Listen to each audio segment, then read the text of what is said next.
அவுது பில்லாஹி மினஷ் ஷைத்தானிர் ரஜீம். பிஸ்மில்லாஹிர் ரஹ்மானிர் ரஹீம். ரப்பி ஜித்னி இல்மா. அல்ஹம்துலில்லாஹ். இறைவனுடைய அருளால் நம்ம சூரா தௌபால 30 ஆயத்துகள் வரைக்கும் பார்த்துருக்கோம். இந்த 30வது ஆயத்தில் இறைவன் சிலர் இந்த யூதர்களில் சிலர் என்ன பண்ணுறாங்க, உசைர் அப்படிங்கிறவனை அல்லாஹ்வுடைய புதல்வர்னு சொல்கிறாங்க. அதே மாதிரி கிறிஸ்துவர்கள் மசீஹ அல்லாஹ்வுடைய புதல்வர்னு சொல்கிறாங்க. இப்படி இவங்க தங்களுடைய நாவுகளால் எவ்வளோ கெட்டதை பேசுகிறாங்க, உண்மைக்கு புறமானதை பேசுகிறாங்க. இவங்களுக்கு முன்னாடி இறை நிராகரிப்பை மேற்கொண்டிருந்தவங்களும் இப்படித்தான் இருந்தாங்க, இப்படித்தான் கூறினாங்க. அது மாதிரி தான் இவங்களும் இப்போது பேசுகிறாங்க. அல்லாஹ் இவங்களை நாசப்படுத்துவானாக. அல்லாஹ் பெரிய முஷ்ரிக்குகளையே மன்னிக்கிறேங்கிறான். நீங்கள் பாவ மன்னிப்பு கேட்டு நீங்கள் இது பண்ணுற அப்படிங்கிறான். நீங்கள் பாவ மன்னிப்பு கேட்டு தொழுகையை நிலைநாட்டி ஜக்காத்து கொடுத்தீங்கன்னா உங்களை நான் மன்னிப்பேங்கிறான். ஆனால் யாரை நாசப்படுத்துவானாகன்னு பேசுகிறான் அப்படின்னா, யார் இறைவன்கிட்டேருந்து கிடைச்ச வேதமை வச்சுக்கிட்டே அவங்க உண்மைக்கு புறம்பா அல்லாஹ்வுக்கே மகன் இருக்கான். அது எவ்வளோ ஒரு கொச்சையான வார்த்தை இல்லையா? யோசிச்சு பாருங்கள். ஒரு பரிசுத்தமான ஒரு பவரை பார்த்து ஒரு அல்லாஹ் நம்ம டிஃபைனே என்ன பண்ண முடியும்? எந்த ஒரு மனிதன் அல்லது வேறு ஏதோ பொருளாக நம்ம அல்லாஹ்வை டிஃபைன் பண்ணவே முடியாது. அவனை ஒரு பவராக மட்டும்தான் டிஃபைன் பண்ண முடியும், சக்தியாக மட்டும்தான் டிஃபைன் பண்ண முடியும். அப்போ அப்படியாப்பட்ட ஒரு பியூரஸ்ட் ஃபார்மை நம்ம இவ்வளோ மட்டமாக நம்ம பேசுகிறோம் அப்படிங்கிறது, அவங்க பேசுகிறாங்க அப்படிங்கிறது எவ்வளோ முட்டாள்தனமாக இருக்கும். தங்கத்தை வச்சுட்டு கவரிங்கை காமிச்சு இதுதான் தங்கம்னு சொன்னால் நம்ம ஏற்றுப்போமா? அந்த மெட்டலுக்கே இவ்வளோ நம்ம பார்க்குறோம் அப்படின்னா, எல்லாம் வல்ல இறைவனுக்கு நம்ம அவனுக்கு நிகராக இன்னொருத்தவங்களை வச்சு பார்க்க முடியுமா? அவனுக்கு இந்த தேவையெல்லாம் இருந்துச்சுன்னு சொல்கிறது எவ்வளோ அபத்தமானது. மனுஷங்கள் தேவைப்படுற மாதிரியான தேவைகளும் மனுஷங்களுக்கு இருந்த மாதிரியான உறவுகளும் இறைவனுக்கு இருக்குது அப்படி சொல்கிறது எவ்வளோ ஒரு யோசிச்சு பார்த்தா நமக்கே என்னடா அப்படின்னு தோணும். ஆனால் இன்றைக்கி யாரெல்லாம் இறைவனுக்கு இப்படி நம்ம நினைக்கிறோமோ அவங்க எல்லாம் சிந்திச்சு பார்த்துக்கோங்க. இறைவன் சொல்கிறான், நாசப்படுத்துவேன் அப்படிங்கிறான். அப்போது இப்படி தான் இவங்களை திசை திருப்புறாங்க அப்படின்னு இறைவன் சொல்லியிருந்தான். சரி, இப்போ இன்றைக்கி 31வது வசனத்துலேருந்து இறைவன் வேறு என்னெல்லாம் சொல்கிறான் அப்படின்னு பார்ப்போம். இத்தகது அஹ்பாரஹும் வருஹ்பானஹும் அர்பாபம் மின் தூனில்லாஹி வல் மஸீஹ இப்ன மரியம் வமா உமிரு இல்லா லியஅபுது இலாஹம் வாஹிதா லா இலாஹ இல்லாஹு சுப்ஹானஹு அம்மா யுஷ்ரிகூன். அவர்கள் அல்லாஹ்வை விடுத்து மார்க்க மேதைகளையும் துறவிகளையும் தங்களின் ரப்பு கடவுளராகி கொண்டார்கள், கடவுள் ஆக்கி கொண்டார்கள். சரியா? யார் இப்போ என்ன பண்ணுறாங்களாம்? யூதர்கள் கிறிஸ்துவர்களாக அல்லாஹ் பேசுகிறான் அப்படின்னா நம்மளையும் பேசுகிறான்னு தான் அர்த்தம். இன்றைக்கி இந்த கேட்டகரிக்குள்ளே நம்ம இருக்கோமா இல்லையான்னு செக் பண்ணி பார்த்துக்கிறணும். அவங்கள தான் அல்லாஹ் சொல்கிறான் அப்படின்னா அவங்க மேலே ஒரு தப்பான எண்ணமோ அவங்கள ஒரு மட்டமாக நினைக்கிறதும் இந்த மாதிரியான குணாதிசயம் நமக்கு வரணும்னு இறைவன் இதை சொல்லி காமிக்கலை. மாறாக எதுக்கு சொல்லி காமிக்கிறான்னா, நமக்கும் அதில் ஒரு படிப்பினை இருக்கும். இவங்களுக்கே இந்த கதினா நமக்கும் அப்போ என்ன கதியாக ஆகும்? அப்போது இவங்க என்ன பண்ணுறாங்களா, இந்த மாதிரியான யூதர்களும் கிறிஸ்துவர்களும் அல்லாஹ்வை விட்டுட்டு மார்க்க மேதைகளையும் துறவிகளையும் தங்களுடைய ரப்பாக ஆக்கி கொண்டாங்க. அப்படின்னா இவங்க என்ன டைரெக்டாக வணக்க வழிபாடு பண்ணாங்களா துறவிகளையும் மேதைகளையும் அப்படின்னு பார்த்தீங்கன்னா அப்படி கிடையாது. ஆனால் நீங்கள் குரான்லாம் படிக்கிறது இல்லை, ஆனாலும் ஒரு ஒரு ஒரு ஹதீஸ் யாராவது சொன்னால், ஒரு பயான் யாராவது சொன்னால், அவங்க சொல்கிறது தான் சரின்னு நம்ம நினச்சிக்கிட்டு இருக்கோம்ல இன்னைக்கு வரைக்கும். நம்ம குரான்லாம் பார்க்கல, குரானில் என்ன இருக்குது ஏது இருக்குன்னுலாம் தெரியாது. அவங்க நல்லவங்களாகவே இருக்கட்டும், ஆனால் அவங்க சொல்கிறது மட்டும்தான் சரின்னு நம்ம இன்றைக்கி இருக்கோம் இல்லையா? இதைத்தான் அன்றைக்கி அவங்களும் இருந்திருக்காங்க. அல்லாவை விட்டுட்டு மார்க்க மேதைகளையும் துறவிகளையும் ரப்புனா அவங்க சொன்னால் நான் கேட்பேன், அந்த ஒரு இது இருக்கு இல்லையா? அவங்க என்ன சொன்னாலும் நான் கேட்பேன். ஸோ இந்த மாதிரி இவங்க ஆக்கிக்கிட்டாங்க.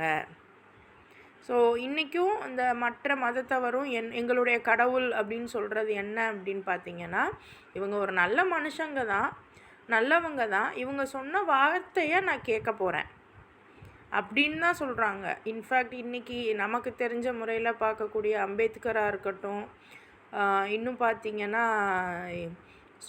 ரொம்ப டு தி பீக் இருக்கக்கூடிய இவர் யார் பெரியாராக இருக்கட்டும். ஆனால் அது எவ்வளோ ஒரு முட்டாள்தனமானது. அல்லாவை விட்டுட்டு, அதாவது இறைவனை விட்டுட்டு நீங்கள் இப்படி போகிறீங்க. சரி, நீங்கள் அவங்க இறைவன்னா என்னன்னே தெரியாதவங்க, அந்த அவங்கள ஃபாலோ பண்ணுறவங்க. நம்மளும் எந்த மதுஹப்பு, எந்த ஜமாத்து, எந்த ஆலிமு, அவங்க சொல்கிறத மட்டும்தான் கேட்டுட்ருக்கோம். நம்மளாக சிந்திக்கவும் மாட்டோம், எதையும் தேடி போய் படிக்கவும் மாட்டோம், படிக்கவும்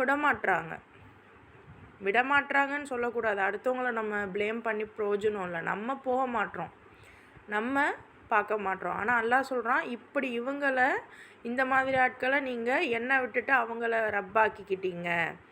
மேலும் மரியத்தின் குமாரர் மசீஹையும் இறைவனாக்கிக்கிட்டீங்க. உண்மை என்னன்னா, ஒரே இறைவனை தவிர வேறு யாரையும் வணங்க அவர்களுக்கு கட்டளையிடப்பட்டது இல்லை. வணக்கத்துக்குரிய இறைவன் அவனை அன்றி யாரும் இல்லை. அவர்கள் செய்யும் இணை வைப்பு செயல்களிலிருந்து அவன் தூய்மையானவன். இப்போது டைரெக்டாக அல்லாஹ் சொல்கிறான், என்னை தவிர வேறு யாருமே உங்களுக்கு அனுப்பலை, அதாவது வேறு யாரும் கிடையாது வணங்குறதுக்கு. இப்போ வணங்குறது விச் மீன்ஸ் நான் சொல்கிறத நீங்கள் செய்யணும். அல்லாஹ் என்ன சொல்கிறானோ அதை நம்ம செய்யணும். அப்போ என்னை தவிர வேறு ஆட்கள் சொல்கிறத நீங்கள் கேட்கணுன்னு அவசியம் இல்லை. அப்போனா இப்போ நம்ம இன்றைக்கி ஒரு கம்யூனிட்டியாக ஒரு சமூகமாக இருக்கோம். அப்போ இந்த இடத்துல போயிட்டு நான் அல்லாஹ்க்கு மட்டும்தான் நான் கட்டுப்படுவேன், வேறு மனுஷங்களுக்கெல்லாம் நான் கட்டுப்பட மாட்டேன் அப்படின்னு இருந்தோன்னா அது நல்ல முறை இல்லை. அல்லாஹ் சொன்ன முறைப்படி மனிதர்களுக்கு கட்டுப்படணும், அது விஷயம். புரியுதா? அல்லாஹ் தான் வணங்கணுன்னு இருக்கான், அப்போ அல்லாஹ் பேச்சை மட்டும்தான் கேட்கணும், மற்றவங்க பேச்செல்லாம் கேட்கக்கூடாது. அதுக்குன்னு இவங்க நிறையா படித்தவங்க, நிறையா ஓதுனவங்க, இவங்க சொல்கிறத மட்டும்தான் நான் கேட்பேன். ரெண்டும் தப்பு. இறைவன் சொன்ன முறைப்படி இவங்க சொல்கிறத நான் கேட்பேன். இப்போ சப்போஸ் இவங்க ஒரு விஷயம் சொல்கிறாங்க அப்படின்னா முதல்ல நான் அதை உறுதிப்படுத்திக்கிறணும். இது குரானில் இருக்குதுன்னு சொல்கிறாங்களே, அல்லாஹ் நிஜமாகவே சொல்லியிருக்கானா, இல்லை இவங்களே சொல்லிக்கிறாங்களா? ஏன்னா இன்றைக்கி யாரும் அதிகமாக குரானை வச்செல்லாம் பேசுகிறதில்ல. இந்த புக்கில் இந்த ஆலிம் சொல்லியிருக்காங்க, அந்த புக்கில் அந்த ஆலிம் சொல்லியிருக்காங்க, அப்படிங்கிற மாதிரி தான் இருக்குது. மாஷா அல்லாஹ், எந்த ஆலிம் சொல்லியிருந்தாலும் நீங்கள் குரானில் தேடுங்க. குரானுடைய விளக்கம் நமக்கு புரிஞ்சிக்க முடியாத அளவு இருக்கிறதுனால அடுத்த கட்டமாக வேணால் ஆலிம்களோடதை யோசிங்க. பட் முடிஞ்ச அளவு குரான்லேயே நீங்கள் தேடுங்க. அல்லாஹ் ரொம்ப எளிமையான முறையில் பேசுகிறான் நம்மக்கிட்ட, சரியா? ஸோ இந்த மாதிரி இணை வைப்புகள் செஞ்சாலும் இதெல்லாம் விட தூய்மையானவன் இறைவன்னு இங்கே இறைவன் குறிப்பிடுறான். அடுத்து யுரீதூன ஐ யுத்ஃபிஉ நூரல்லாஹி பி அஃப்வாஹிஹிம் வயஅபல்லாஹு இல்லா ஐ யுதிம்ம நூரஹு வலவ் கரிஹல் காஃபிரூன். அல்லாஹ்வின் ஒளியை தம் வாயால் ஊதி அணைத்துவிட அவர்கள் விரும்புகிறார்கள்.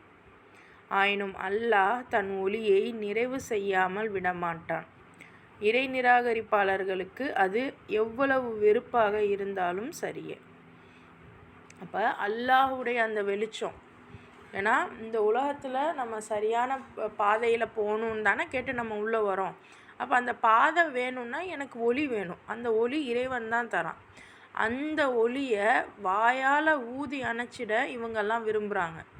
அல்லாஹ் வந்து நிறைய இடங்களில் அவர்கள்னு பேசுகிறான். அந்த அவர்கள் வந்து நீங்கள் குரானை ஓத தான் உங்களுக்கு புரியும் அது எவர்கள் அப்படின்னு. இன்றைக்கி நம்மளுடைய இதில் வந்து யாரெல்லாம் இப்படி பண்ணுறாங்க அப்படின்னு ஓத தான் உங்களுக்கு புரியும்.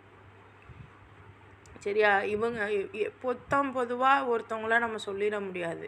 ஆனால் யாரெல்லாம் நம்ம வந்து நேரான வழியில் இருக்கக்கூடாது அப்படின்னு விரும்புகிறாங்களோ அவங்க எல்லாமும் தான். அதில் தலையாய ஒருவன் ஷைத்தான். ஃபஸ்ட்டு ஆள் அவர் தான். சரி, அப்போ இப்படி வந்து அவங்க விரும்புகிறாங்க. ஆனாலும் அல்லாஹ் என்ன பண்ணுறான், அவனோட ஒளியை வந்து ஃபுல்ஃபில் பண்ணாமல் இருக்க மாட்டான். அந்த இறை நிராகரிப்பாளருக்கு எவ்வளவு வெறுப்பாக இருந்தாலும் சரி, இன்றைக்கி நம்ம வந்து முடியலை, நம்மளால் சுற்றிலும் வந்து ஒரு இருள்மயமாகத்தான் இருக்குது. எங்கே பார்த்தாலும் கேவலமான செயல்கள் தான் இருக்குது. நமக்கு பயமாக இருக்குது. நமக்கே நிறைய விஷயங்கள் தவறான விஷயம் சரின்னு தான் தெரியுது. இருந்தாலும் நம்மளை விட மோசமாக இப்போ அடுத்த ஜெனரேஷன் வந்து எல்லா தவறையுமே இதுதான் போல் உலகம் அப்படின்னு நினைக்கிற அளவுக்கு இந்த உலகம் மாறிட்டு இருக்கு. அதை நம்ம கண்ணால் பார்க்குறோம். அப்போ இப்படி இவ்வளோ இவங்க முயற்சி பண்ணாலும் இறைவன் அந்த நல்ல விஷயங்களை ஒளியை பரப்பாமல் இருக்க மாட்டான். ஸோ இப்படி இவ்வளோ மோசமாக இருக்க இந்த உலகம், இதை நம்பி என் பிள்ளைகளை வச்சிருக்கிறதா அப்படின்னு பயப்பட வேணாம். என்ன எப்படி போனாலும் இறைவன் தன்னுடைய ஒளியை பரப்பியே தீருமா. ரைட். ஹுவல்லதி அர்சல ரசூலஹு பில்ஹுதா வதீனில் ஹக்கி லியுத்ஹிரஹு அலத்தீனி குல்லிஹி வலவ் கரிஹல் முஷ்ரிகூன். அல்லாஹ்தான் தன் தூதரை நேர்வழியுடனும் சத்திய மார்க்கத்துடனும் அனுப்பி வைத்தான். அவர் அந்த மார்க்கத்தை ஏனைய அனைத்து மார்க்கங்களை விடவும் மேலோங்கச் செய்ய வேண்டும் என்பதற்காக இணை வைப்பாளர்களுக்கு அது எவ்வளவு வெறுப்பாக இருந்தாலும் சரியே. திரும்ப அவங்களுக்கு அந்த இணை வைப்பாளர்களுக்கு எவ்வளோ வெறுப்பாக இருந்தாலும் சரி, அல்லாஹ் என்ன பண்ணுறான், இந்த மார்க்கத்தை நேர்வழியோடு தான் சேர்த்து அனுப்பி வைக்கிறான். எல்லா மார்க்கத்தை விட இதை மேலோங்க செய்கிறான். அப்போ மார்க்கம் அப்படின்னா லைஃப் ஸ்டைல் எப்படி வாழணும், வாழ்க்கை முறை. அப்போது எல்லாருடைய வாழ்க்கை முறையை விட இந்த வாழ்க்கை முறையை இப்போ இறைவன் மேலோங்க செய்கிறதுக்கு இந்த மார்க்கத்தை அனுப்புகிறான். இது வந்து இணை வைப்பாளர்களுக்கு ரொம்ப வெறுப்பாக இருக்குது. அதே தான் இன்றைக்கும் நம்ம வந்து இஸ்லாத்தை என்னமோ நம்ம பிறந்ததுனால இஸ்லாமியர்கள் அப்படிங்கிற தாட்டோடு இருந்தீங்கன்னா அதுலேருந்து முதல்ல வெளியே வாங்க. பிறக்கிறதுனாலலாம் ஒன்றும் இஸ்லாம் கிடையாது. நம்மளுடைய எண்ணமும் நம்மளுடைய செயலும் தான் நம்ம இஸ்லாத்தில் இருக்கோமாங்கிறது இது. அதனால் இன்றைக்கும் வந்து யாராவது ஒரு நல்ல விஷயம் பேசுனாங்க அப்படின்னா இவங்களுக்கு அல்லாஹ் ஹிதாயத்தை கொடுக்கணும், இவங்க இஸ்லாத்துக்கு வரணும், நீங்கள் இப்படி பேசணும் அப்படின்னா அது என்ன சொல்கிறது. ஏன்னா இன்றைக்கி வந்து இஸ்லாம்ங்கிறது மார்க்கம்னு சொல்லித்தரப்படாமல் மதம்னு சொல்லித்தரப்பட்டிருக்கு. மதம்ங்கிறது தனிப்பட்ட விஷயமாக இங்கே இருக்குது. ஆனால் மார்க்கம் அப்படிங்கிறது தனிப்பட்ட விஷயம் இல்லை, அது ஒரு கவர்னன்ஸ், அது ஒரு கம்யூனிட்டியோட கட்டுப்பாடு, ஒரு ஒருங்கிணைப்புன்னு சொல்லலாம். ஸோ இந்த மாதிரியான ஒரு நிலைமையை வந்து நம்ம பார்க்குறோம் அப்படின்னா, கொண்டு வரோம் அப்படின்னா நம்ம கரெக்டாக சிந்திக்கணும். அப்போது இறைவன் வந்து இந்த மார்க்கத்தை எல்லா மார்க்கத்தை விட மேலோங்கிறதுக்காக கொண்டு வந்திருக்கான். அதாவது எத்தனை மார்க்கங்கள் இருக்குது. ஸோ நமக்கு தெரிஞ்சு சொல்லுவோம் இல்லையா, ஆசிவகம்னு சொல்லுவாங்க, என்னென்னமோ சொல்கிறாங்க. அப்போது இந்த மார்க்கம் எல்லாம் இருக்குதான், இல்லைன்னு இல்லை. ஆனால் இதிலெல்லாம் விட ஒரு அப்டேட்டட் வெர்ஷன் தான் இஸ்லாம். இதுக்கு முன்னாடி நம் முன்னோர்கள் அப்படி இருந்தாங்க இப்படி இருந்தாங்கன்னு யார் என்னென்ன சொன்னாலும் அதெல்லாம் சரிதான், அவங்கெல்லாம் நல்ல முறையில் வாழ்ந்துருந்தாங்க, எல்லாம் ஓகே தான். ஆனால் இன்றைக்கி அவங்களுடைய சட்டத்திட்டங்களை விட இன்னும் அப்டேட்டட் வேர்ஷனாக இஸ்லாம் இருக்குது அப்படிங்கிறத நம்ம தெளிவாக சொல்லலை. சொல்லியிருந்தா எல்லாரும் அதை ஒரு மார்க்கமாக ஏற்றிருப்பாங்க.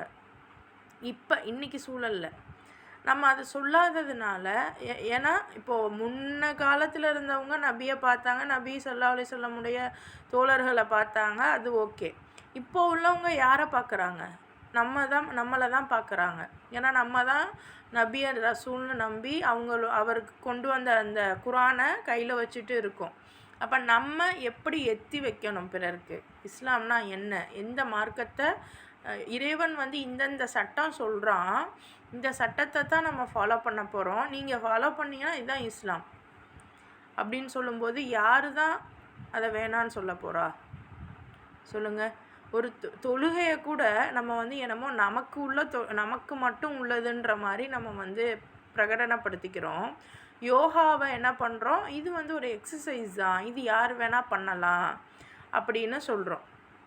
சிலர் சொல்கிறோம், சிலர் இல்லை யோகாலாம் நம்ம பண்ணக்கூடாது அப்படிங்கிறோம். எனிஹவ், ஏன் தொழுகையும் எக்ஸசைஸ் தான் ஏன் சொல்ல மாட்டோம்? இன்றைக்கி இன்ஃபர்டிலிட்டிக்கு அவ்வளோ இது வந்துருச்சு, அதாவது குழந்தையின்மைக்கு அவ்வளோ ஒரு ட்ரீட்மெண்ட் வந்துருச்சு. ஆனால் அந்த குழந்தையின்மைக்கான சிம்பிள் எக்ஸசைஸ் அப்படின்னு நீங்கள் நெட்டில் அடித்து பார்த்தீங்கன்னா, நம்ம சுஜுது போகிறோம்ல, ருக்கு போகிறோம்ல, அந்த பொசிஷனை குழந்தையின்மைக்காக கொடுக்குறாங்க.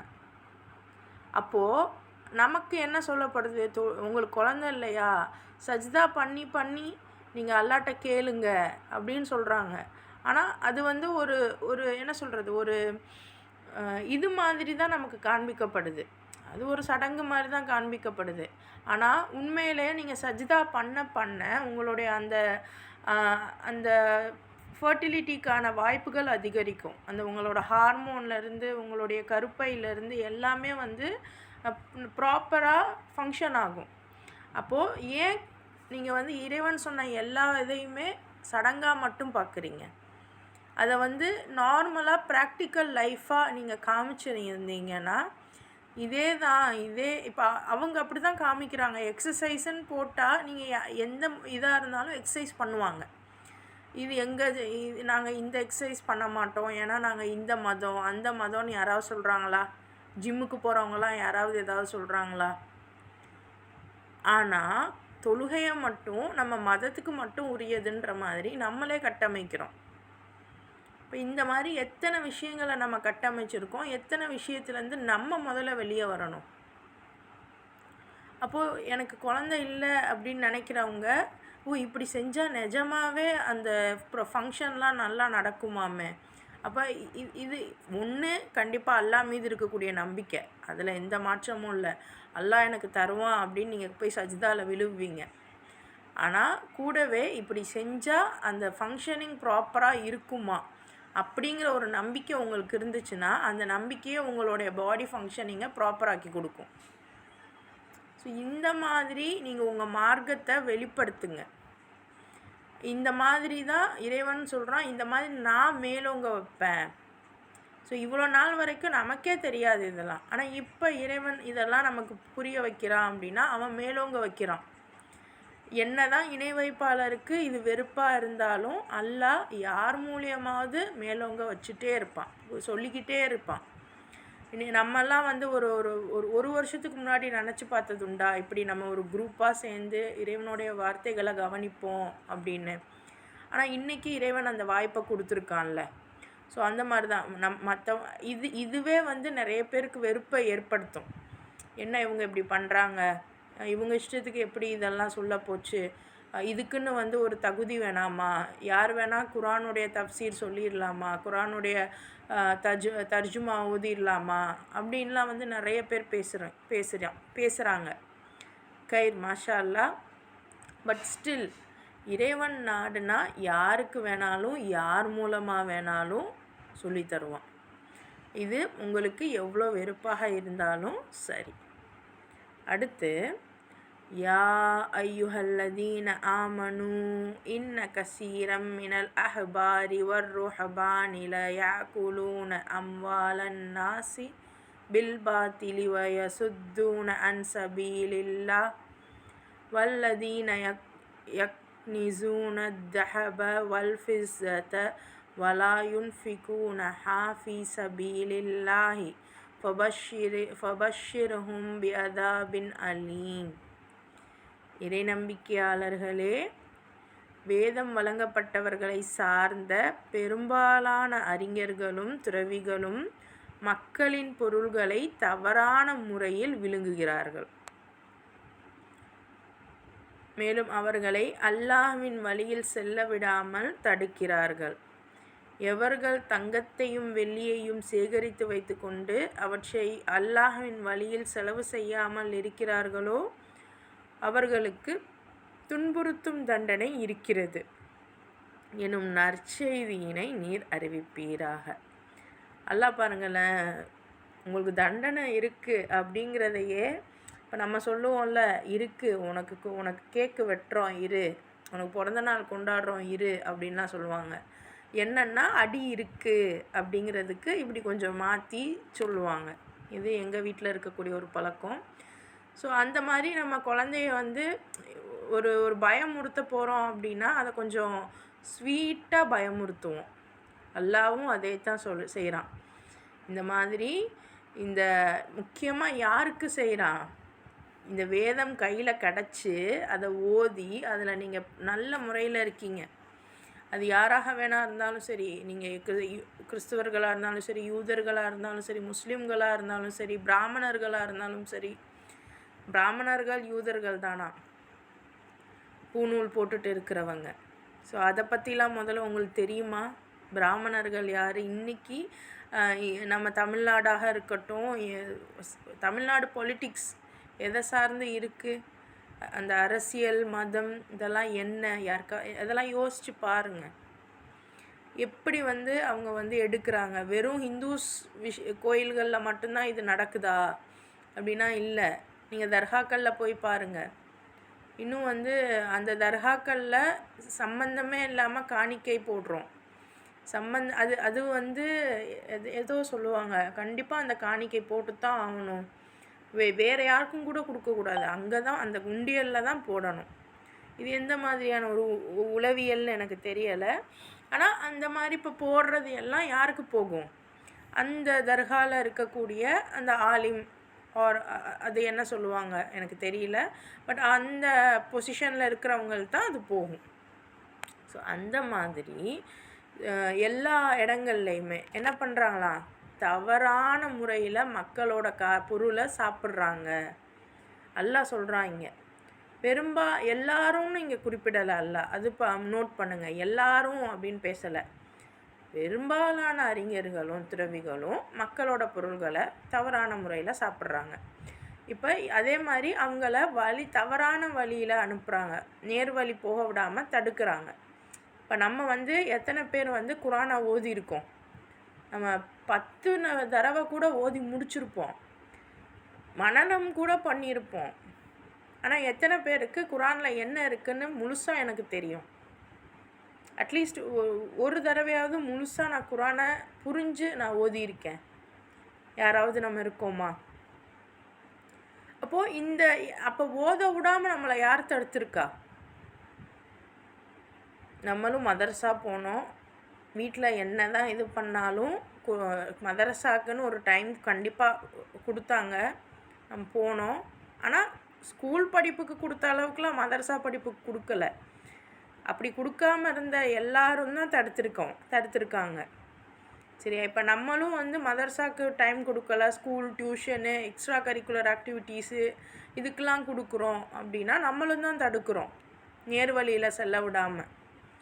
ஸோ இப்படி தடுக்கிறாங்க. அதே மாதிரி தங்கத்தையும் வெள்ளியையும், அன்னைக்கு காலத்தில் அது தங்கம் வெள்ளி, இன்றைக்கி அது எந்தெந்த முறையோ ஸோ இப்படி சேமித்து இன்றைக்கி. ஆனால் அதே நம்ம முஸ்லீம்கள் தான் அதிக தங்க நகைகள் சேமிக்கிறோம், இல்லைன்னு மறுத்துட முடியாது. பெண்கள் அப்படிங்கிற பேரில் இருந்தாலும் கூட அதிகமான தங்க நகைகள் நம்ம தான் வச்சுருக்கோம்.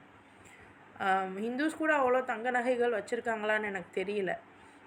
ஆனால் நம்ம வந்து கண்டிப்பாக தங்க நகை இல்லாமல் உயிரே இல்லைன்ற மாதிரி தான் இருக்குது. ஒரு கல்யாணம்னா அங்கே தங்க நகை இல்லாமல் இல்லை. அந்த தங்க நகை அந்த பொண்ணுக்கு போடுறதுக்காக நம்ம ஜக்காத்தை வாங்குறாங்க. இது என்ன மாதிரியான உளவியல்?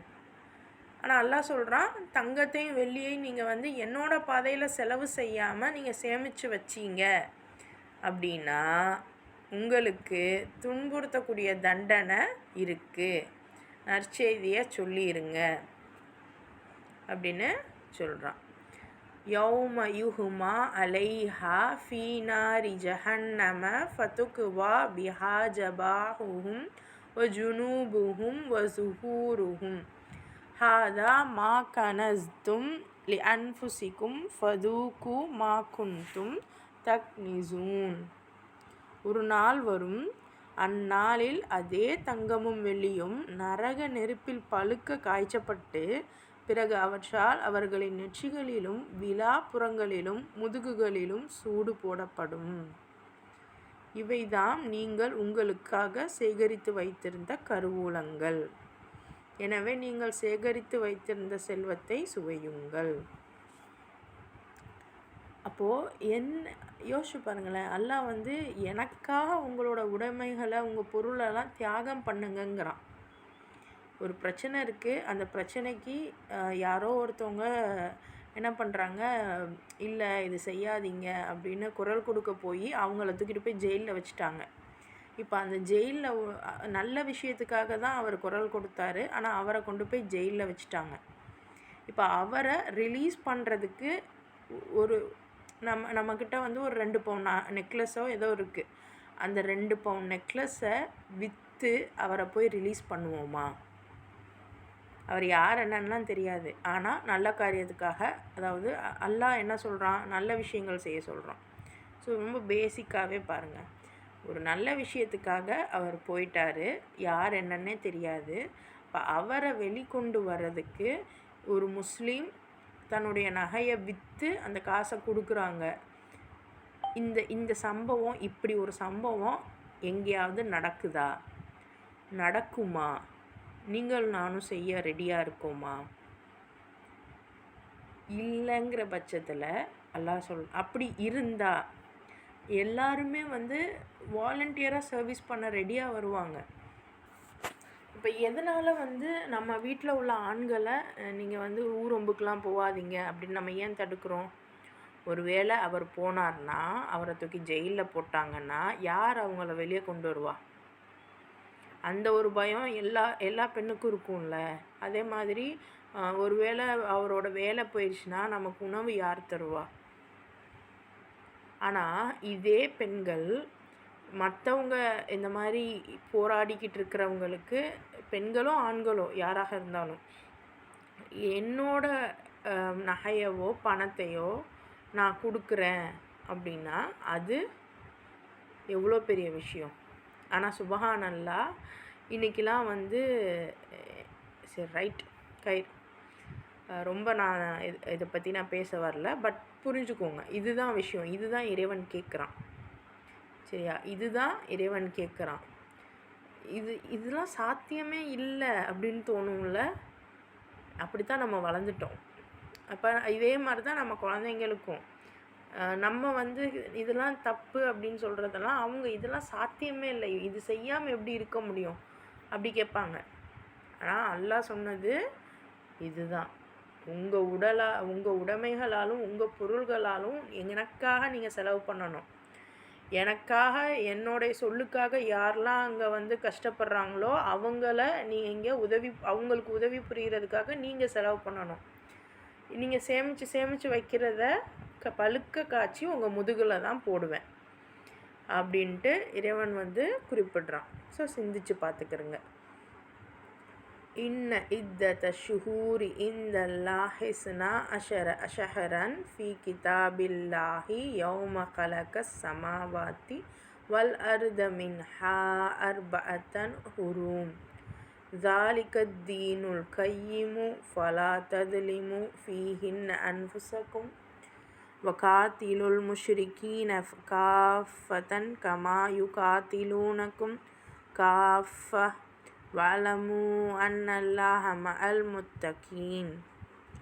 உண்மையாக அல்லாஹ்விடத்தில் மாதங்களின் எண்ணிக்கை 12ஆகவும் வானங்களையும் பூமியையும் அவன் படைத்த நாள் முதல் அல்லாஹ்வின் பதிவேட்டில் இவ்வாறு உள்ளது. அவற்றில் 4 மாதங்கள் சங்கைக்குரியன. இதுதான் சரியான நெறிமுறையாகும். அல்லாஹ் கேலண்டரை பேசுகிறான். வானம் பூமி படைச்சதுலேருந்து மாதம் 12 தான். அதில் 4 மாதம் சங்கைக்குரியது. இதுதான் கரெக்டான நெறிமுறை. எனவே இந்த மாதங்களில் உங்களுக்கு நீங்களே அநீதி செஞ்சிடாதீங்க. எவ்வாறு இணை வைப்பாளர்கள் அனைவரும் ஒன்று சேர்ந்து உங்களோடு போரிடுகிறார்களோ அவ்வாறே நீங்கள் அனைவரும் ஒன்று சேர்ந்து அவர்களுடன் போர் புரியுங்கள். மேலும் இறையச்சம் உள்ளவர்களோடு அல்லாஹ் இருக்கிறான் என்பதை அறிந்து கொள்ளுங்கள். அப்போது இந்த விவகாரத்தை இறைவன் சொல்கிறான். ஸோ கேலண்டரை பற்றி பேசுகிறான். ஸோ இந்த சங்கைக்குரிய மாதத்தில் நீங்கள் கவனமாக இருந்துக்கிறங்க. இந்த இறை நிராகரிப்பாளர்கள் எல்லாரும் சேர்ந்து ஒருமிக்க உங்ககிட்ட போர் தொடுக்கிறாங்க. இப்போ எது சரி எது தப்புன்னு தெரியுதா? ஆனால் தப்பான எல்லாமே ஒன்றா சேர்ந்து நம்மக்கிட்ட வருது. மாற்றுக்கருத்து இருக்கா? எல்லா வகையிலையுமே ஒன்றா வருது. ஒரு ஃபோன் எடுத்தோன்னா ஒரு சைடு ஒரு தேவையில்லாத பாட்டு வருது, ஒரு சைடு தேவையில்லாத சீனு வருது, ஒரு சைடு என்னென்னமோ தேவையே இல்லாதது எல்லாம் வருது. ஆனால் ஒவ்வொன்றையும் வெவ்வேறு ஆட்கள் தான் செய்கிறாங்க. ஆனால் ஒத்துமையாக நம்மக்கிட்ட கொண்டு வந்து சேர்க்குறாங்க. இப்போ இதுதான் விஷயம். நம்மளை வழிகெடுக்க நினைக்கிறவங்க தனித்தனியாக இருந்தாலும் நம்மக்கிட்ட வரும்போது ஒத்துமையாக வராங்க. ஆனால் நம்ம என்ன பண்ணுறோம், நல்லது தான் நினைக்கிறோம் அப்படின்னு இருந்தாலும் தனித்தனியாக இருக்கும். அதான் இறைவன் சொல்கிறான், நீங்கள் ஒன்று சேர்ந்து இருங்க, ஒன்றா சேர்ந்து அவங்களோட சண்டை போடுங்க. அப்போ ஒரு இடத்துல ஒரு 4 பேர் தப்பு பண்ணுறாங்க அப்படின்னா ஒருத்தவங்க எதிர்த்து பேசுகிறாங்க அப்படின்னா அந்த ஒருத்தவங்களோட 2வது ஆளாக நம்ம போய் நிற்கணும். இல்லை 10 பேர் 100 பேர் தப்பு பண்ணுறாங்க, அதுக்கு ஆப்போசிட்டாக ஒரு 10 பேர் நின்று எதிர்த்து குரல் கொடுக்குறாங்க அப்படின்னா அந்த 10ல் 11 நம்ம போய் நிற்கணும். ஸோ அந்த மாதிரி எந்த இடத்துல தப்பு பிரச்சனை அதுக்கு குரல் கொடுக்கணும். ரொம்ப கேஷுவலாக யோசிங்க. இஸ்லாமியர்களுக்கு மட்டும்தான். ஏன்னா அந்த பேரால், இஸ்லாம் அப்படிங்கிற பேரால் என்ன ஏதுன்னே தெரியாமல் எல்லாத்துக்கும் போய் நம்ம நிற்கிற மாதிரி இருக்குது. அப்படி தான் இன்றைக்கி கூப்பிட்றாங்க. என்ன எதுக்காக இதை நான் செய்யணும் அப்படி கேட்டால் அதுக்கு பதில் இல்லை. இது இஸ்லாமியர்களோடது, இதுக்காக நீங்கள் இது பண்ணுங்கள், இந்த ஓட்டு போடுங்க, அந்த ஓட்டு போடுங்க. ஏன் ஓட்டு போடணும், என்ன ரீசன்னா அதெல்லாம் இல்லை. இது இஸ்லாமியர்களுக்காக செய்யணும். நிறைய ஃபார்வர்ட் மெசேஜஸ் மாஷா அல்லாஹ். ஆனால் இப்போது நம்ம அப்போ நீங்கள் இஸ்லாத்துக்கு எதிராக பேசுகிறீங்களா? இல்லை, நம்ம இஸ்லாத்துக்கு எதிராகவும் பேசலை, இஸ்லாத்தை மாற்றியும் பேசலை. ஆனால் இஸ்லாம்னா என்னென்னு புரிஞ்சுக்க முயற்சி பண்ணுங்கன்னு சொல்கிறோம். சரியா? அப்போ பொதுவாக இறைவனுடைய ப்ராடக்டான எல்லாத்துக்கும் நம்ம நன்மையை செய்யணும். அதுதான் கான்செப்டு. சரியா? ஸோ இப்போ இறையச்சம் உள்ளவர்களோடு, நீங்கள் இறையச்சம் உள்ளவர்களோடு அல்லாஹ் இருக்கிறான்றத அறிஞ்சிக்கோங்க. இன்னமன் நசீஉ ஜியாதத்துன் ஃபில் குஃப்ரி யுஸல்லு பிஹில்லதீன கஃபரு யுஹில்லூனஹு ஆமன் வ யுஹர்ரிமூனஹு ஆமல் லியுவாத்திஉ இத்தத மா ஹர்ரமல்லாஹு ஃபயுஹில்லு மா ஹர்ரமல்லாஹு ஸுய்யின லஹும் சூஉ அமாலிஹிம் வல்லாஹு லா யஹ்தில் கௌமல் காஃபிரீன். இப்போ நசி நிராகரிப்பை அதிகப்படுத்தும் செயலாகும். அது என்ன நசி? நசி அப்படின்னா பிற்படுத்துவது. இன்னமா நசி ஊசியாதத்தை. இப்போ நசி அப்படின்னா பிற்படுத்துவது, விச் மீன்ஸ் ப்ரொக்ராஸ்டினேஷன்னு சொல்லுவாங்க. நாளைக்கு செய்வோம் அப்படின்னு ஒரு ஒரு விஷயம் நம்ம மைண்டுக்கு வருது இல்லையா? எது எடுத்தாலும் அட்லீஸ்ட் இப்போ தொழுவ நினச்சிருப்போம், ஃபஜ்ரு தொழுவ மாட்டோம். அப்போது சரி லொஹராவது தொழுவோம் அப்படின்னு பார்த்தா, சரி நாளையிலேருந்து ஃபஜ்ரு தொழுவோம். அப்போ ஒரு ஃபஜ்ரு விட்டதுக்காக தெரிஞ்சு 4 வக்தையும் சேர்த்து விட்டுடுறோம். இது ஒரு விஷயம்.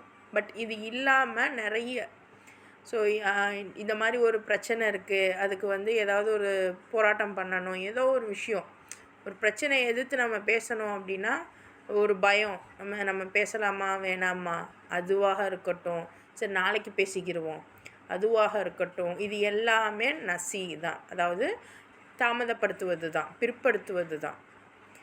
ஒருத்தவங்கள சும்மா ஒன்றுமே பண்ணாதவங்கள ரொம்ப கடினமாக கேவலப்படுத்துகிறாங்க, இழிவுபடுத்துகிறாங்க. அல்லாஹ்வுடைய அது அவங்க ஹிந்துவாக இருக்கட்டும், முஸ்லீமாக இருக்கட்டும், யாராக இருக்கட்டும், நல்ல ஒரு எந்த தப்பும் பண்ணாத ஒரு ஆளை இழிவுபடுத்துகிறாங்க அப்படின்னா அது இறைவனுடைய படைப்பு தானே. இறைவனோட படைப்பை இழிவுபடுத்தலாமா? அப்போ அந்த இடத்துல இறைவனுக்காக நம்ம போய் ஏன் அவங்கள இழிவுபடுத்துகிறீங்க, பண்ணாதீங்க அப்படின்னு நம்ம சொல்கிறோம்ல, அது இறைவனுக்காக நம்ம சண்டை போடுறது. இப்போ அந்த இடத்துல நமக்கு தோணும், ஆனால் அது செய்யாமையே இருப்போம். யாராவது எதாவது சொல்லுவாங்களோ, நம்ம எப்படி போய் பேசுகிறது அப்படின்னு ஒரு பயம் வருதுல்ல, ஒரு ஒரு ஒரு அப்படியே பிற்படுத்திக்கிட்டே இருக்கோம்ல, செய்யாமல். அதை பற்றி இறைவன் இப்போ பேசுகிறான். என்னென்னா, அந்த பிற்படுத்துவது அப்படிங்கிறது நிராகரிப்பை அதிகப்படுத்தக்கூடிய செயல். நிராகரிப்பை மேற்கொண்ட மக்கள் இதனால் மேலும் வழிகெடுக்கப்படுகிறார்கள். ஏதேனும் ஓர் ஆண்டில் போர் விலக்கப்பட்ட ஒரு மாதத்தை போருக்காக அவர்கள் அனுமதிக்கப்பட்டதாக்கி கொள்கிறார்கள். ஆனால் மறு ஆண்டில் அதே மாதத்தில் போர் புரிவது கூடாது என தடுத்து விடுகிறார்கள். ஏனெனில் அல்லாஹ்வினால் போர் புரிய தடை செய்யப்பட்டுள்ள மாதங்களின் எண்ணிக்கையை நிறைவு செய்ய வேண்டும் என்பதற்காக. இவ்வாறாக அல்லாஹ்வினால் தடுக்கப்பட்ட மாதத்தை அவர்கள் அனுமதிக்கப்பட்டதாய் ஆக்கிக் கொள்கிறார்கள். அவர்களுடைய தீய செயல்கள் அவர்களுக்கு அழகாக்கப்பட்டுள்ளன.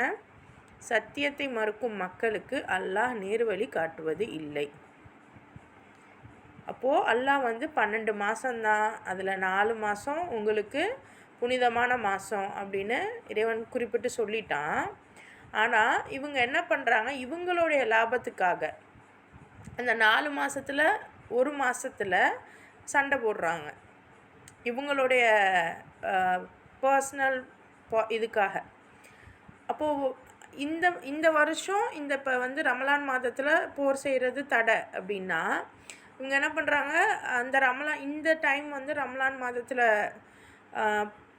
போர் செஞ்சுட்டு அடுத்த வருஷம் என்ன பண்ணுறாங்க, அந்த தடையை அவங்க வாபஸ் வாங்கிக்கிறாங்க.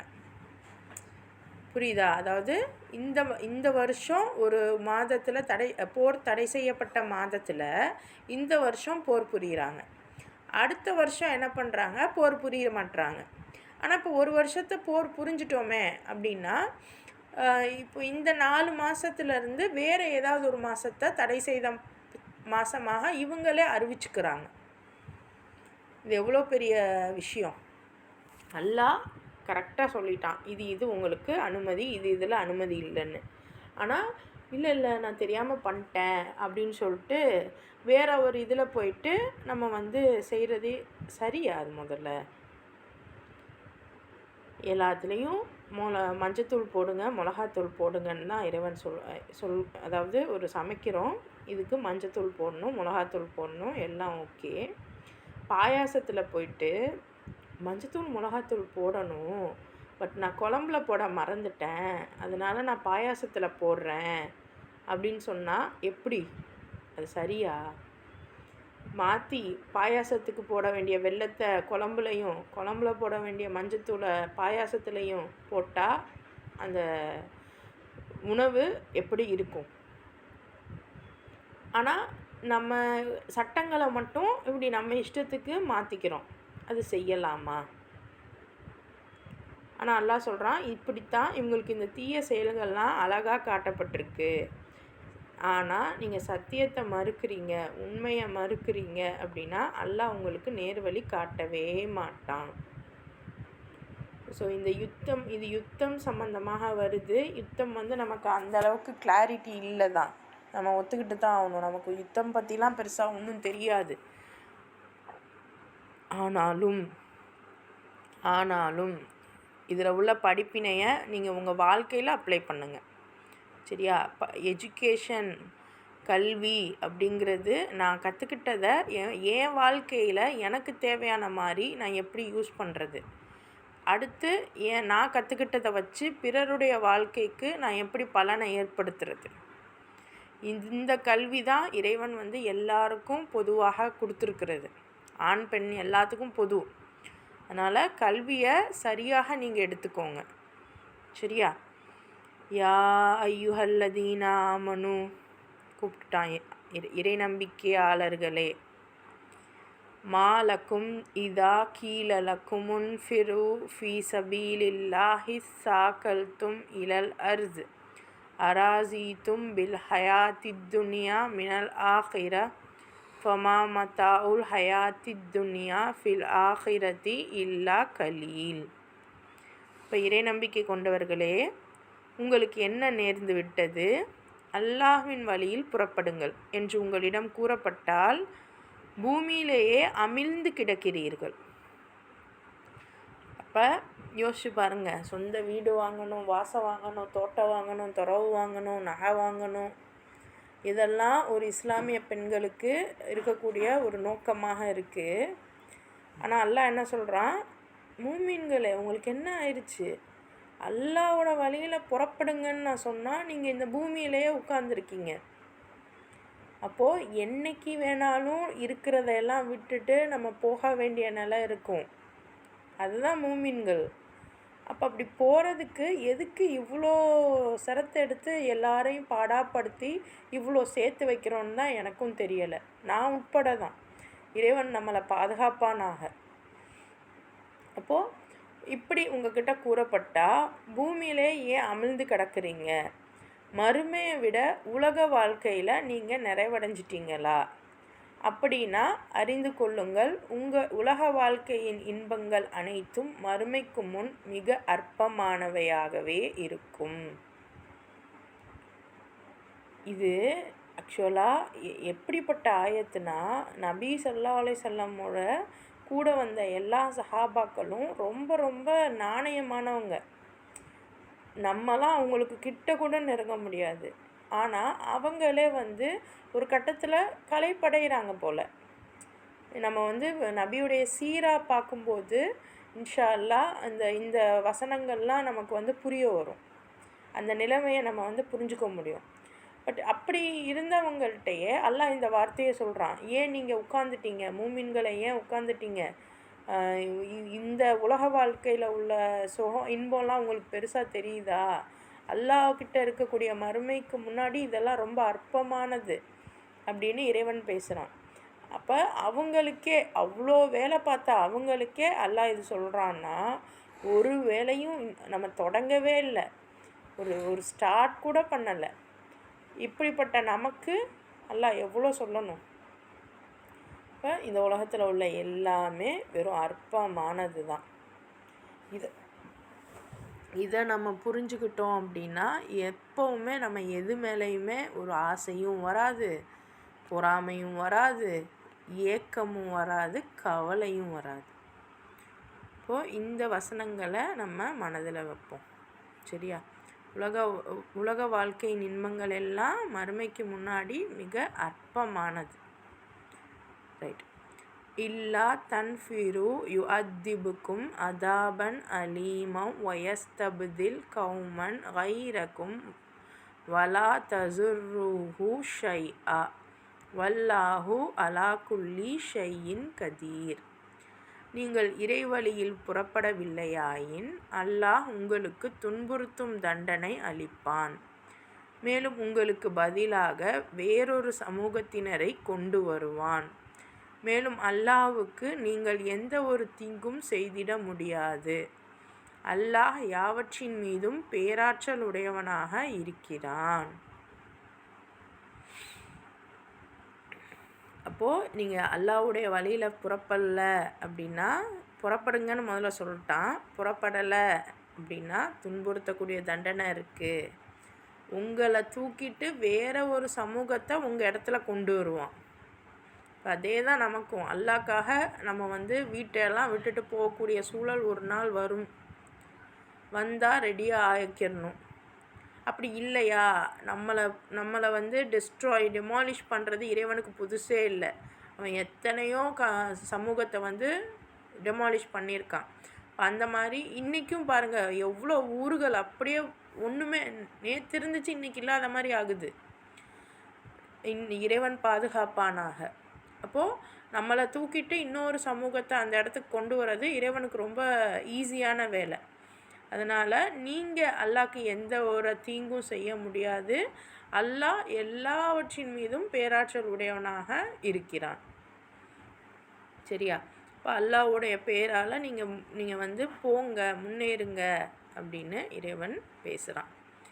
அடுத்து, இல்லா தன்சுருஹு ஃபகத் நஸரஹுல்லாஹு இத் அக்ரஜஹுல் லதீன கஃபரு சானிஸ் நைனி இது ஹுமா ஃபில் ஆரி இது யகூலு லிசாஹிபிஹி லா தஹசன் இன்னல்லாஹ மஅனா ஃபஅன்ஸலல்லாஹு சகீனதஹு அலைஹி வஅய்யதஹு பிஜுனூதில் லம் தரௌஹா வஜஅல கலிமத்தல் லதீன கஃபரு சுஃபுலா வகலிமத்துல்லாஹி ஹியல் உல்யா வல்லாஹு அஸீஸுன் ஹக்கீம். நீங்கள் இந்த நபிக்கு உதவி செய்யாவிட்டால் நிராகரிப்பாளர்கள் அவரை வெளியேற்றிய போது திண்ணமாக அல்லாஹ் அவருக்கு உதவி செய்துள்ளான். அவர்கள் இருவரும் குகையில் தங்கியிருந்த போது இருவரில் இரண்டாமவராய் இருந்த அவர் தன் தோழரை நோக்கி, கவலை கொள்ளாதீர், அல்லாஹ் நம்முடன் இருக்கிறான் என்று கூறினார். அப்போது அல்லாஹ் அவருக்கு தன்னிடமிருந்து மன அமைதியை இறக்கி அருளினான். மேலும் உங்களின் பார்வைக்கு தென்படாது இருந்த படைகளின் மூலம் அவருக்கு உதவி செய்தான்.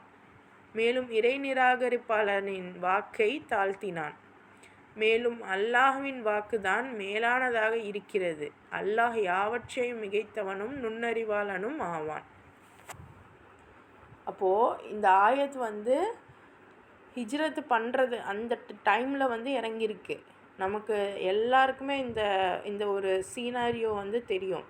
நபி ஸல்லல்லாஹு அலைஹி வஸல்லமும் அபூபக்கர் ரலியல்லாஹு அன்ஹுவும் போவாங்க. அப்போது ஒரு குகையில் இருக்கும்போது இருக்கக்கூடிய அந்த நிலையில் இறைவன் இந்த ஆயத்தை இறக்குறான். அல்லாஹ் தன்னிடமிருந்து மன அமைதியை அவருக்கு இறக்குனதாக குறிப்பிடுறான். அப்போது நீங்கள் இந்த நபிக்கு உதவி செய்யுங்க அப்படின்னு அல்லாஹ் சொல்கிறான். அப்போ இவங்க சிலர் ரெடி ஆகுறாங்க, சிலர் கொஞ்சம் தயங்கும் போது தான் இந்த வார்த்தைகள் வருது, ஹிஜ்ரத் பண்ணுங்க அப்படின்னு. நீங்கள் உதவி செய்யலைன்னாலும் நபி ஸல்லல்லாஹு அலைஹி வஸல்லம் தான் நிராகரிப்பாளர்கள் இவரை வெளியேற்றினப்போ அல்லாஹ் அவருக்கு உதவி செஞ்சுருக்கான். 2 பேராக அவரோட ஃப்ரெண்டோடு அங்கே தங்கியிருக்கும்போது அந்த ஃப்ரெண்டை பார்த்து இவர் சொல்கிறாரு, கவலைப்படாதீங்க, அல்லாஹ் நம்ம கூட இருக்கிறான். அப்போ அல்லாஹ் தன் புறத்துலேருந்து மன அமைதியை கொடுக்குறான். அதே மாதிரி பார்வைக்கு தென்படாத வேறு சில படைகளின் மூலம் அவங்கள தேடி வந்தவங்களை திசை திருப்பி விடுறான். இறை நிராகரிப்பாளரோட வாக்கை இறைவன் கீழே தள்ளிட்டு தன்னுடைய வாக்கை மேலேற்றுறான். ஸோ இந்த ஒரு விஷயம் புரியுது. ஸோ அல்லாஹ் தான் எல்லாவற்றையும் மிகைத்தவனாகவும் நுண்ணறிவாளனுமாக இருக்கிறான். ஒரு ஹிஜ்ரத்து போங்க அப்படிங்கிறதுக்கு இறைவன் எவ்வளோ பேசுகிறான் பாருங்கள். மாஷா அல்லாஹ். இந்த ஆயத்துகள் இத்தனை வருஷமாக 20, 25, 30 வருஷமாக நமக்குமே இவ்வளோ இம்பேக்டாக தெரியாது. ஆனால் இப்போ நமக்கு இறைவன் புரிய வைக்கிறான் அப்படின்னா காரணங்கள் இருக்கும். ஸோ முடிஞ்ச அளவு எல்லாத்தையுமே ரிலாக்ஸாக ஹேண்டில் பண்ணுங்கள். எதுவும் இருந்தாலும் இல்லைன்னாலும் நம்மளை விட்டு போனாலும் இறைவனுக்காக நம்ம நடைய கட்டணுங்கிறத மனசில் வைங்க. அல்ஹம்துலில்லாஹ். மீதி வசனங்களை இன்ஷா அல்லாஹ் நாளைக்கு பார்க்கலாம். ஸோ இன்றைக்கி வகுப்பில் என்ன புரிஞ்சுது?